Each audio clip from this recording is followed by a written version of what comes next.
Bonjour à tous et bienvenue dans votre émission Itinéraire Entreprise diffusée sur le Figaro. Aujourd'hui, j'ai le plaisir de recevoir en plateau Olivier Mermus. Bienvenue. Bonjour. Bonjour, vous êtes directeur général de la franchise Cave à Vin et vous êtes en plateau accompagné de François Bignon qui est franchisé justement de Cave à Vin dans le 1er arrondissement de Paris. Bonjour. Merci beaucoup à tous les deux d'être présents en plateau. Je précise que Cave à Vin est le leader français des cavistes sous franchise avec plus de 150 magasins en France. Et justement, en 2021, un chiffre porteur, on compte près de 70 000 points de vente en franchisé sur l'Hexagone. Est-ce que vous diriez que c'est un marché porteur, un marché en croissance ?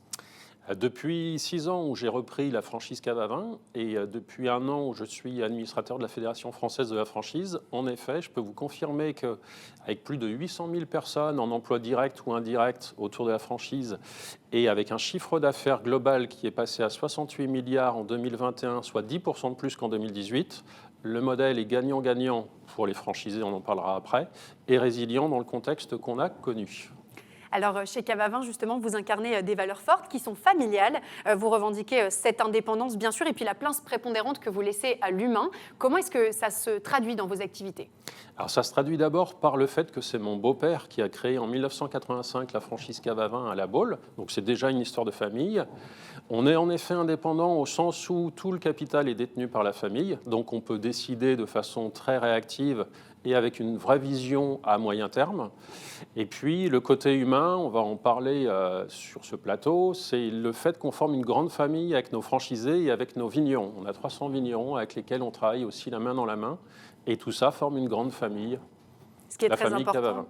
Ce qui est très important, j'imagine, pour le bien-être de chacun et puis pour que les franchisés s'investissent justement. Monsieur Bignon, côté franchisé, qu'est-ce qui vous a donné envie de vous lancer, de rejoindre l'aventure Cave à Vin ?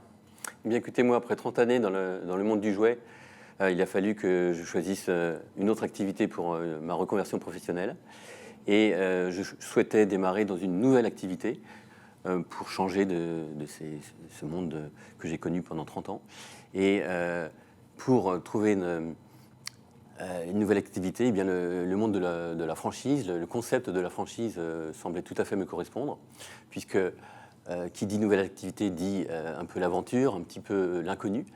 Et donc bénéficier du soutien, de l'assistance, de l'accompagnement du franchiseur, ça me correspondait tout à fait. Et donc je suis allé au salon de la franchise, j'ai rencontré Cave à Vin, le contact est très bien passé. Et on a avancé ensemble et ça a abouti à l'ouverture du magasin, donc Cave à Vin dans le 1er arrondissement, il y a 1 an maintenant tout juste. Parce que c'est vrai, être franchisé, au final, il y a cette dimension entrepreneuriale, d'auto-entrepreneur très forte, et puis en même temps, ce soutien de la structure qui est sécurisante. On va en reparler. Alors, 50% de croissance en 5 ans chez Cave à Vin, c'est absolument énorme. Comment est-ce que vous l'expliquez côté consommateur ? Est-ce que vous avez vu des nouveaux entrants ? Est-ce que c'est plutôt de la fidélisation sur le long terme ? Comment est-ce que vous analysez ce chiffre de croissance ? Alors en préalable, ce qu'on peut dire, c'est que le monde du vin a changé. Avant, les gens consommaient plus, maintenant ils consomment mieux. Et avant, les gens décidaient entre Bordeaux ou Bourgogne. Maintenant, ils adaptent réellement, ils écoutent leurs cavistes, ils ont vraiment un conseil qui leur est apporté. Et cette croissance, sous l'angle du client, elle s'est matérialisée pour moitié par une hausse de la fréquence de passage des clients fidèles, qui passent en moyenne 25 fois par an dans nos caves, demander des conseils à nos cavistes et avoir le bon accord avec l'émotion qu'ils veulent avoir pour un repas. Et pour une autre moitié, ce sont des gens qui nous ont découverts, qui ont redécouvert les commerçants de proximité, le lien social qu'ils pouvaient apporter et qui font confiance à nos cavistes et qui, probablement, précédemment, n'avaient pas le conseil qu'ils ont aujourd'hui et qui aussi ont découvert la largeur de gamme et les rapports qualité-prix qu'on peut leur proposer. Donc, il y a une vraie volonté de mieux consommer, de mieux s'informer aussi sur les produits qui existent. Exactement. Alors, il y a aussi un sujet qui est très important, c'est la traçabilité. C'est devenu un vrai critère de choix pour les consommateurs. Vous êtes bien au fait sur ce sujet. Et vous affichez une grande proximité avec les vignerons. Comment est-ce que vous travaillez avec eux ? Comment est-ce que vous allez les sélectionner notamment ? Alors, on a actuellement 300 vignerons partenaires. Pour certains, depuis le début, depuis 85, quand mon beau-père a créé la franchise Cave à Vin. Donc, c'est parfois la 2e ou 3e génération.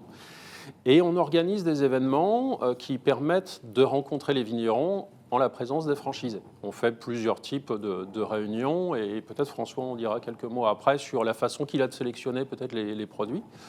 Donc on travaille la main dans la main avec eux et on les accompagne en les mettant en avant, en travaillant un plan de communication sur l'année, en travaillant des mises en avant et en les aidant aussi à valoriser leurs produits et à passer également en conversion bio, puisqu'on est à 20% aujourd'hui et très vite on sera à 50%.